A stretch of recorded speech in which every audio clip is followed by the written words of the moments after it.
ಸ್ನೇಹಿತರೆ, ಮೀಡಿಯಾ ಮಾಸ್ಟರ್ಸ್ಗೆ ಸ್ವಾಗತ, ಸುಸ್ವಾಗತ. ಗೆಳೆಯರೆ, ಚೈನಾ ಅಂದರೆ ನಕಲಿ ಅನ್ನೋ ಒಂದು ಮಾತಿದೆ. ಅವರು ತಯಾರು ಮಾಡೋ ಯುದ್ಧ ವಿಮಾನ ಅಮೆರಿಕ ಯುದ್ಧ ವಿಮಾನಗಳ ನಕಲು. ಅವರು ಮಿಸೈಲ್ಗಳನ್ನು ರಷ್ಯಾ ಮಿಸೈಲ್ಗಳನ್ನು ಕದ್ದು ಮಾಡ್ತಾರೆ. ಅವರ ಕಾರುಗಳು ಯುರೋಪಿಯನ್ ಕಾರುಗಳ ನಕಲು. ಹೀಗೆ ಚೈನಾ ಅನ್ನೋದು ನಕಲಿ ಚೈನಾ ಅಂತಲೇ ಬಿರುದನ್ನು ಪಡ್ಕೊಂಡಿದೆ. ಆದರೆ ಅದೇ ಚೈನಾದಲ್ಲಿ ಒಂದಷ್ಟು ಅಸಲಿ ವಿಷಯಗಳು ಕೂಡ ಇವೆ. ಅದು ಚೈನಾದ ತಂತ್ರಜ್ಞಾನ.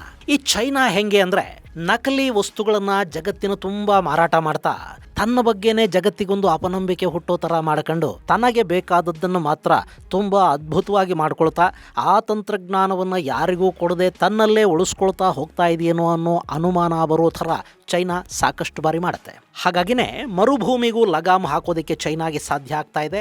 ಅದರಲ್ಲೂ ಒಂದಷ್ಟು ಬ್ಯಾಕ್ಟೀರಿಯಾಗಳನ್ನು ಬಳಸ್ಕೊಂಡು ಚೈನಾ ಈಗ ಮರುಭೂಮಿಯ ವಿರುದ್ಧ ಹೋರಾಟವನ್ನು ಶುರು ಮಾಡಿದೆ.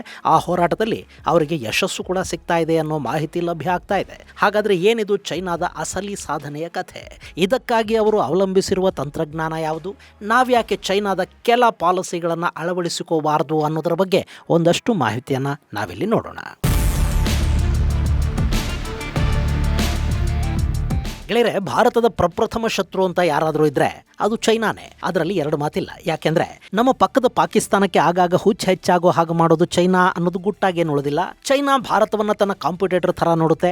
ಏಷ್ಯಾದಲ್ಲಿ ಚೈನಾದ ಏಕಸ್ವಾಮ್ಯಕ್ಕಿರುವ ಏಕೈಕ ಅಡ್ಡಿ ಭಾರತ ಅನ್ನೋದು ಚೈನಾಗೆ ಗೊತ್ತಿದೆ. ಹೀಗಾಗಿ ಅವರು ಭಾರತದ ವಿರುದ್ಧ ಕತ್ತಿ ಮಸಿತಾರೆ ಅನ್ನೋದು ಗೊತ್ತಿರೋ ವಿಷಯನೇ. ಆದ್ರೆ ನಮ್ಮ ಶತ್ರುಗಳಲ್ಲೂ ಒಳ್ಳೆಯ ಗುಣಗಳಿದ್ರೆ ಅದನ್ನು ನಾವು ಕಲಿಬೇಕಾಗತ್ತೆ, ಅಳವಡಿಸ್ಕೋಬೇಕಾಗತ್ತೆ, ಅದನ್ನ ಶ್ಲಾಘಿಸಬೇಕಾಗತ್ತೆ. ಆನೋ ಭದ್ರ ಕೃತವೋ ಎಂತು ವಿಶ್ವತಃ ಅಂತ ನಮ್ಮ ಉಪನಿಷತ್ ಹೇಳಿದೆ. ಅಂದ್ರೆ ಒಳ್ಳೆಯದ್ದು ಯಾವ ಕಡೆಯಿಂದ ಬೇಕಾದರೂ ನಮ್ಮ ಬಳಿಗೆ ಬರಲಿ ಅಂತ ಅದರ ಅರ್ಥ. ಸೊ ಚೈನಾದಿಂದ ಒಳ್ಳೆಯದನ್ನು ತಗೊಳ್ಳೋದಕ್ಕೆ ನಮ್ಮ ಗಂಟೆಯನ್ನು ಹೋಗಬೇಕು. ಗೆಳೆಯರೆ, ಭಾರತ ಮತ್ತು ಚೈನಾ ನಡುವೆ ಎಷ್ಟೇ ದ್ವೇಷ, ಅಸಮಾಧಾನಗಳು, ಕಾಂಪಿಟೇಷನ್ ಇದೇನೇ ಇದ್ರೂ ಕೂಡ ಮರುಭೂಮಿಯ ವಿಸ್ತರಣೆಯನ್ನ ಚೈನಾ ತಡೀತಿರೋ ರೀತಿ ಇದೆಯಲ್ಲ, ಅದನ್ನ ನೋಡಿ ನಾವೊಂದಷ್ಟು ಪಾಠಗಳನ್ನು ಕಲಿಬೇಕಿದೆ. ಈ ಹಿಂದೆ ಚೈನಾ ಬಿಲಿಯನ್ ಗಟ್ಟಲೆ ಗಿಡಗಳನ್ನು ಬೆಳೆಸೋದರ ಮೂಲಕ ಗೋಬಿ ಹಾಗೂ ತಕ್ಲಮಕನ್ ಮರುಭೂಮಿಯ ವಿಸ್ತರಣೆಯನ್ನ ತಡೆಯೋ ಕೆಲಸ ಮಾಡ್ತು. ಅವರದನ್ನು ಎಷ್ಟರ ಮಟ್ಟಿಗೆ ಕಾರ್ಯರೂಪಕ್ಕೆ ತಂದ್ರು ಅಂದ್ರೆ, ಜಗತ್ತದನ್ನ great green wall of China ಅಂತ ಗುರುತಿಸೋದಕ್ಕೆ ಶುರು ಮಾಡ್ತು. ಅಲ್ಲಿ ಬಿಲಿಯನ್ ಗಟ್ಟಲೆ ಸಸಿಗಳನ್ನು ನೆಟ್ಟ ಕಾರಣದಿಂದ ಉತ್ತರ ಚೈನಾದಲ್ಲಿನ ಕಾಡಿನ ಪ್ರದೇಶ 5% 13% ಏರಿಕೆ ಆಯಿತು. ಈಗ ಅಂಥದ್ದೇ ಇನ್ನೂ ಒಂದು ಕೆಲಸವನ್ನ ಚೈನಾ ಮಾಡ್ತಾ ಇದೆ. ಈ ಬಾರಿ ಅವರೊಂದಷ್ಟು ಬ್ಯಾಕ್ಟೀರಿಯಾಗಳನ್ನು ಬಳಸ್ಕೊಂಡು ಮರುಭೂಮಿಯ ಮರಳನ್ನ ಬೆಳೆ ಬೆಳೆಯುವ ಫಲವತ್ತಾದ ಮಣ್ಣನ್ನಾಗಿ ಪರಿವರ್ತಿಸೋ ಕೆಲಸಕ್ಕೆ ಕೈ ಹಾಕಿದ್ದಾರೆ. ಹೌದು, ಇಂಥದ್ದೊಂದು ಅದ್ಭುತ ಸಾಧನೆಯನ್ನ ಚೈನಾದ ವಿಜ್ಞಾನಿಗಳು ಮಾಡಿದ್ದಾರೆ.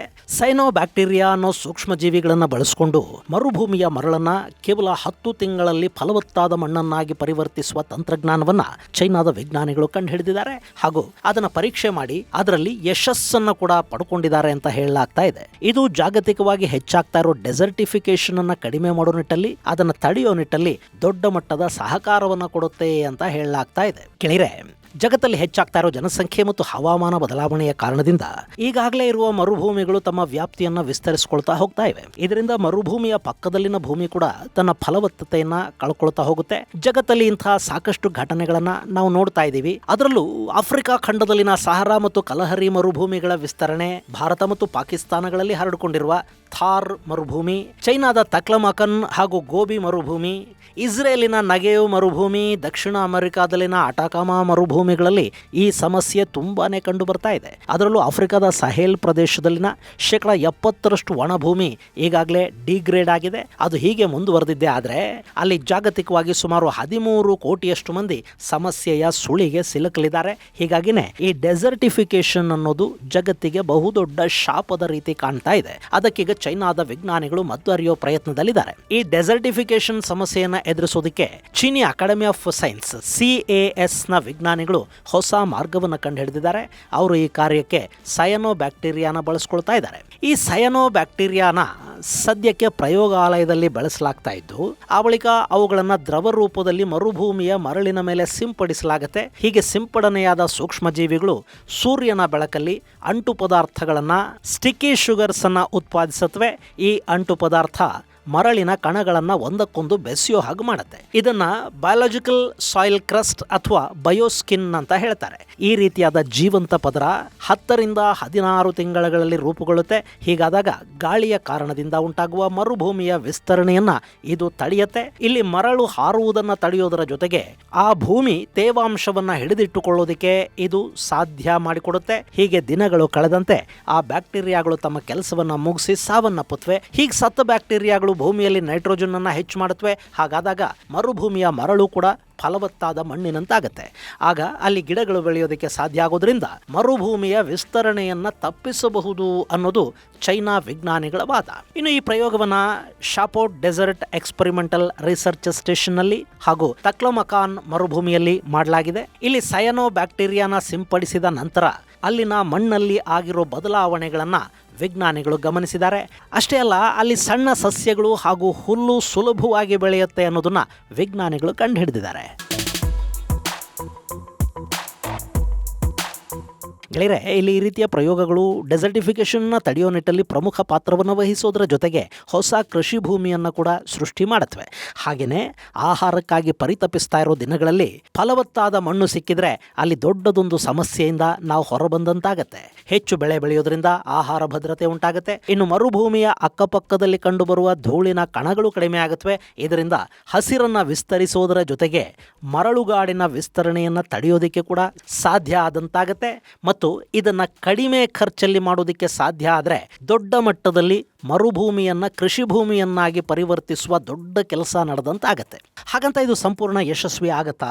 ಸದ್ಯಕ್ಕಿದು ಪರೀಕ್ಷೆ ಹಂತದಲ್ಲಿದೆ. ಆದರೆ ಇದನ್ನು ದೊಡ್ಡ ಪ್ರಮಾಣದಲ್ಲಿ 100 ಕಿಲೋಮೀಟರ್ಗಳಷ್ಟು ಮರುಭೂಮಿಯನ್ನ ಬಳಸಿಕೊಂಡು ಪರೀಕ್ಷೆ ಮಾಡಿದಾಗ ಇದರ ಅನುಕೂಲ ಮತ್ತು ಅನಾನುಕೂಲಗಳ ಸಂಪೂರ್ಣ ಪರಿಚಯ ಉಂಟಾಗುತ್ತೆ. ಇಲ್ಲಿ ಮರುಭೂಮಿಯಲ್ಲಿ ಈ ಬ್ಯಾಕ್ಟೀರಿಯಾಗಳನ್ನ ಸಿಂಪಡಿಸಿದ ನಂತರ ಆ ಭೂಮಿಯಲ್ಲಿ ವಾಹನಗಳು ಓಡಾಡಿದ್ರೆ ಅಥವಾ ಮಾನವನ ಚಟುವಟಿಕೆಗಳು ಹೆಚ್ಚಾದ್ರೆ ಅಲ್ಲಿ ಹಸಿರು ನಾಶ ಆಗೋ ಸಾಧ್ಯತೆ ಇರುತ್ತೆ ಅಂತ ಹೇಳ್ತಾರೆ. ಆದರೆ ಚೈನಾದಂಥ ಕಡೆಗಳಲ್ಲಿ ಇದೆಲ್ಲ ಆಗೋದಿಲ್ಲ. ಅಲ್ಲಿ ಜನ ನಿಯಮಗಳನ್ನು ತುಂಬಾ ಕಟ್ಟುನಿಟ್ಟಾಗಿ ಪಾಲಿಸೋದನ್ನ ಅಭ್ಯಾಸ ಮಾಡ್ಕೊಂಡಿದ್ದಾರೆ. ಇಂಥದ್ದನ್ನ ಮಾಡಬೇಡಿ ಅಂತ ಏನನ್ನು ಹೇಳ್ತಾರೋ ಅದನ್ನೇ ಮಾಡೋದಕ್ಕೆ ಚೈನಾ ಭಾರತ ಅಲ್ಲ.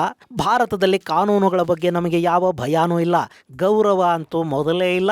ಯಾರು ಕಾನೂನುಗಳನ್ನ ಮಾಡ್ತಾರೋ ಅವರೇ ಅವುಗಳನ್ನು ಪಾಲಿಸೋದಿಲ್ಲ. ಹೀಗಾಗಿ ನಮಗೂ ಕಾನೂನುಗಳಿರೋದು ಬೇರೆಯವರು ಪಾಲನೆ ಮಾಡೋದಿಕ್ಕೆ ಅನ್ನೋ ಅಭಿಪ್ರಾಯ ಇದೆ. ಆದರೆ ಚೈನಾದಲ್ಲಿ ಹಾಗಿಲ್ಲ. ಅಲ್ಲಿ ಸರ್ಕಾರ ಹೇಳಿದ್ದನ್ನ ಸರಿಯಾಗಿ ಪಾಲಿಸದೇ ಇದ್ರೆ ದೊಡ್ಡ ಪ್ರಮಾಣದ ಶಿಕ್ಷೆಯನ್ನ ಅನುಭವಿಸಬೇಕಾಗಿ ಬರುತ್ತೆ ಅನ್ನೋ ಭಯ ಅಲ್ಲಿನ ಜನಕ್ಕಿದೆ. ಎಲ್ಲಿ ಜನಕ್ಕೆ ಭಯ ಇರುತ್ತೋ ಅಂಥ ಕಡೆಗಳಲ್ಲಿ ಜನ ಶಿಸ್ತಿನಿಂದ ಪ್ರಾಮಾಣಿಕವಾಗಿ ಇರೋದಕ್ಕೆ ಸಾಧ್ಯ ಆಗುತ್ತೆ.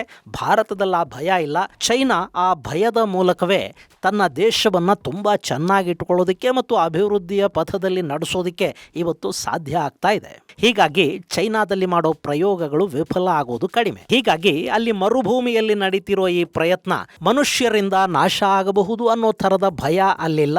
ಹಾಗೆ ಚೈನಾದ ಜನ ಇದಾರಲ್ಲ, ಅವರಿಗೆ ಪ್ರಕೃತಿಯ ಬಗ್ಗೆ ಎಂಥ ಪ್ರೀತಿ ಇದೆ ಅಂದರೆ ಅವರು ಅಲ್ಲಿ ಮರಗಳನ್ನು ನಮ್ಮ ಹಾಗೆ ಕಡಿಯೋದಿಕ್ಕೆ ನಾಶ ಮಾಡೋದಿಕ್ಕೆ ಹೋಗೋದಿಲ್ಲ. ಯಾವುದೋ ರಸ್ತೆಯ ವಿಸ್ತರಣೆಗೆ ಅಥವಾ ಅಭಿವೃದ್ಧಿ ಕಾರ್ಯಕ್ಕಾಗಿ ಒಂದು ಮರವನ್ನು ತೆಗಿಬೇಕಾಗಿ ಬಂದರೂ ಕೂಡ ಅದನ್ನ ಅಲ್ಲಿಂದ ಬೇರೆ ಕಡೆಗೆ ಶಿಫ್ಟ್ ಮಾಡೋ ಕೆಲಸ ನಡೆಯುತ್ತೆ. ಮತ್ತು ಅನಿವಾರ್ಯ ಸಂದರ್ಭಗಳಲ್ಲುಂಟಾಗುವ ಪರಿಸರ ನಾಶವನ್ನ ಪ್ರಯತ್ನ ಪೂರ್ವಕವಾಗಿ ಮರುಪೂರಣಗೊಳಿಸುವ ಕೆಲಸವನ್ನ ಕೂಡ ಅಲ್ಲಿನ ಜನಾನೂ ಮಾಡ್ತಾರೆ, ಅಲ್ಲಿನ ಸರ್ಕಾರ ಕೂಡ ಅದನ್ನು ಮಾಡುತ್ತೆ. ಹೀಗಾಗಿ ಚೈನಾದಲ್ಲಿ ಇಂಥ ಪ್ರಯತ್ನಗಳು ಪ್ರಯೋಗಗಳು ವಿಫಲ ಆಗೋದು ತುಂಬಾ ಕಡಿಮೆ. ಇನ್ನು ಈಗ ಚೈನಾ ಮಾಡ್ತಾ ಇರೋ ಈ ಸಾಧನೆ ನಾಳೆ ಭಾರತ, ಆಫ್ರಿಕಾ, ಮಧ್ಯಪ್ರಾಚ್ಯ ಮತ್ತು ಇನ್ನಿತರ ದೇಶಗಳಲ್ಲಿ ಒಂದು ದೊಡ್ಡ ಆಶಾಭಾವನೆಯನ್ನು ಕೂಡ ಮೂಡಿಸ್ತಾ ಇದೆ. ಅದರಲ್ಲೂ ಮರುಭೂಮಿಯ ವಿಸ್ತರಣೆಯನ್ನು ಅನುಭವಿಸ್ತಾ ಇರೋ Sudan, Chad, South Sudan, Niger, Nigeria, Mali, Burkina Faso, Senegal, ಮಾರಿಟೇನಿಯಾದಂಥ ದೇಶಗಳ ಜೊತೆ ಹಾಗೆ ಪಾಕ್ ಮತ್ತು ಭಾರತಗಳು ಹಾಗೂ ಇನ್ನಿತರ ಪಶ್ಚಿಮ ಏಷ್ಯಾದ ದೇಶಗಳಿಗೆ ಕೂಡ ಈ ಪ್ರಯೋಗ ಯಶಸ್ವಿ ಆದರೆ ಅದು ವರದಾನವಾಗುವ ಸಾಧ್ಯತೆ ಇರುತ್ತೆ. ಇಲ್ಲಿ ಮರುಭೂಮಿಯ ವಿಸ್ತರಣೆಯನ್ನು ತಡೆಯೋದ್ರ ಜೊತೆಗೆ ಜಾಗತಿಕ ತಾಪಮಾನದ ಏರಿಕೆಯನ್ನು ಕೂಡ ಇದರಿಂದ ತಡೆಯೋದಕ್ಕೆ ಸಾಧ್ಯ ಆಗುತ್ತೆ. ಮರಳು ಭೂಮಿಯನ್ನ ಫಲವತ್ತಾಗಿಸುವ ಈ ಸೂಕ್ಷ್ಮಾಣುಜೀವಿಗಳು ಬಂಜರು ಭೂಮಿಯಲ್ಲಿ ಕೂಡ ಕೆಲಸ ಮಾಡುತ್ತವಾ ಅನ್ನೋದನ್ನ ಪರೀಕ್ಷೆ ಮಾಡಬೇಕಿದೆ. ಹಾಗೇನಾದರೂ ಆದರೆ ಜಾಗತಿಕವಾಗಿ ಕೃಷಿ ಭೂಮಿ ಹೆಚ್ಚಾಗ್ತಾ ಹೋಗುತ್ತೆ. ಅದರಲ್ಲೂ ಭಾರತ ಕೂಡ ಇದರಿಂದ ಸಾಕಷ್ಟು ಪ್ರಯೋಜನವನ್ನು ಪಡೆಯೋ ಸಾಧ್ಯತೆ ಇರುತ್ತೆ. ಇನ್ನು ಹೆಂಗೂ ಚೈನಾ ಇದನ್ನು ಮಾಡ್ತಾ ಇದೆ, ಸೊ ನಾವು ಅಲ್ಲಿಂದ ಈ ಬ್ಯಾಕ್ಟೀರಿಯಾಗಳನ್ನು ತಗೊಂಡು ಬಂದು ಹಾಗೆ ನಮ್ಮಲ್ಲಿ ಬಳಸಿಬಿಡಬೇಕು ಅಂತ ನಾನು ಹೇಳ್ತಾ ಇಲ್ಲ. ನಮ್ಮಲ್ಲಿ ಇಂಥ ಕೆಲಸಗಳನ್ನು ಸಿಕ್ಕಾಪಟ್ಟೆ ನಾವು ಮಾಡ್ತೀವಿ. ನಮಗೆಲ್ಲ ಕೂಡ ರೆಡಿಮೇಡೇ ಬೇಕು. ಹೊಲಗಳಿಗೆ ಗೊಬ್ಬರವನ್ನು ಕೂಡ ನಾವೇ ಮಾಡ್ಕೊಳ್ಳೋದನ್ನ ಬಿಟ್ಟುಬಿಟ್ಟಿದ್ದೀವಿ. ಅದನ್ನೂ ಮಾರ್ಕೆಟ್ನಿಂದ ರೆಡಿಮೇಡೇ ತರ್ತೀವಿ.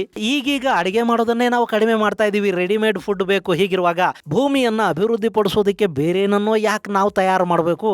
ಚೈನಾದವನು ಮಾಡಲಿ, ಅದನ್ನು ಆಮೇಲೆ ನಾವು ತಂದುಕೊಂಡ್ರಾಯ್ತು ಅನ್ನೋ ಮನಸ್ಥಿತಿ ನಮ್ಮದಾಗೋದು ಬೇಡ. ಭಾರತದಲ್ಲಿ ಕೂಡ ವಿಜ್ಞಾನಿಗಳಿಗೆ ಕಡಿಮೆ ಏನಿಲ್ಲ.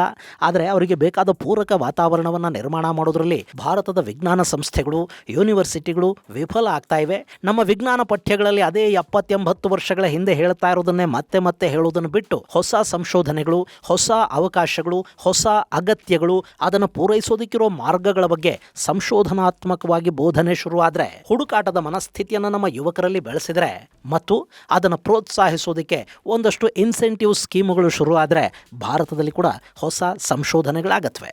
ನಮ್ಮಲ್ಲಿ ಜನಸಂಖ್ಯೆ ಹೆಚ್ಚಾದಂತೆ ಕೃಷಿ ಭೂಮಿ ವಸತಿ ಪ್ರದೇಶವಾಗಿ ದೊಡ್ಡ ಪ್ರಮಾಣದಲ್ಲಿ ಬದಲಾಗ್ತಾ ಇದೆ. ನಮಗೂ ಸಿಕ್ಕಾಪಟ್ಟೆ ದುರಾಸೆ. ಒಂದು ಸೈಟ್ ಇದ್ರೆ, ಒಂದು ಮನೆ ಇದ್ರೆ ನಮ್ಗೆ ಯಾರಿಗೂ ಸಾಕು ಅಂತ ಅನ್ಸೋದೇ ಇಲ್ಲ. 10 ಸೈಟುಗಳು ಬೇಕು, ಸಾಧ್ಯ ಆದ್ರೆ ಊರು ತುಂಬಾ ನಮ್ಮ ಮನೆಗಳೇ ಇರಬೇಕು. ಹೀಗಾಗ್ತಾ ಹೋದ್ರೆ ನಾಳೆ ಕೃಷಿಗೆ ಭೂಮಿ ಇಲ್ಲದೆ ಹೊಟ್ಟೆಗೆ ಏನು ತಿನ್ನಬೇಕು ಅದನ್ನು ಕೂಡ ಚೈನಾದಿಂದ ಆಮದು ಮಾಡ್ಕೋಬೇಕಾಗಿ ಬರುತ್ತೆ. ಹಾಗಾಗಬಾರದು ಅಂದ್ರೆ ಕೃಷಿ ಭೂಮಿಯನ್ನ ಉಳಿಸ್ಕೊಳ್ಳೋದರ ಜೊತೆಗೆ ಬಂಜರು ಭೂಮಿಯನ್ನ ಕೃಷಿ ಯೋಗ್ಯ ಮಾಡೋ ಕೆಲಸ ಕೂಡ ಆಗಬೇಕಿದೆ. ಆ ನಿಟ್ಟಲ್ಲಿ ನಮ್ಮಲ್ಲಿ ಕೂಡ ಒಂದಷ್ಟು ಸಂಶೋಧನೆಗಳಾಗ್ಲಿ, ಮರುಭೂಮಿಯನ್ನ ಕೃಷಿ ಭೂಮಿಯನ್ನಾಗಿ ಮಾಡುವ, ರಸಗೊಬ್ಬರಗಳ ಬಳಕೆಯನ್ನ ಕಡಿಮೆ ಮಾಡಿ ಕೂಡ ಕೃಷಿ ಭೂಮಿಯನ್ನ ಮತ್ತಷ್ಟು ಫಲವತ್ತಾದ ಭೂಮಿಯನ್ನಾಗಿ ಮಾಡೋ ಬಗ್ಗೆ ನಮ್ಮಲ್ಲೂ ಸಂಶೋಧನೆಗಳಾಗಲಿ. ಇದು ಗೆಳೆಯರೆ ಚೈನಾ ಸೂಕ್ಷ್ಮಾಣುಜೀವಿಗಳನ್ನು ಬಳಸಿಕೊಂಡು ಮರುಭೂಮಿಯ ವಿಸ್ತರಣೆಯನ್ನ ತಡೀತಿರೋದರ ಕುರಿತಾದ ಒಂದಷ್ಟು ಮಾಹಿತಿ. ಮುಂದಿನ ಸಂಚಿಕೆಯಲ್ಲಿ ಮತ್ತಷ್ಟು ವಿಶೇಷಗಳ ಜೊತೆ ಮತ್ತೆ ಭೇಟಿಯಾಗೋಣ. ಅಲ್ಲಿವರೆಗೆ ಜೈ ಹಿಂದ್, ಜೈ ಕರ್ನಾಟಕ.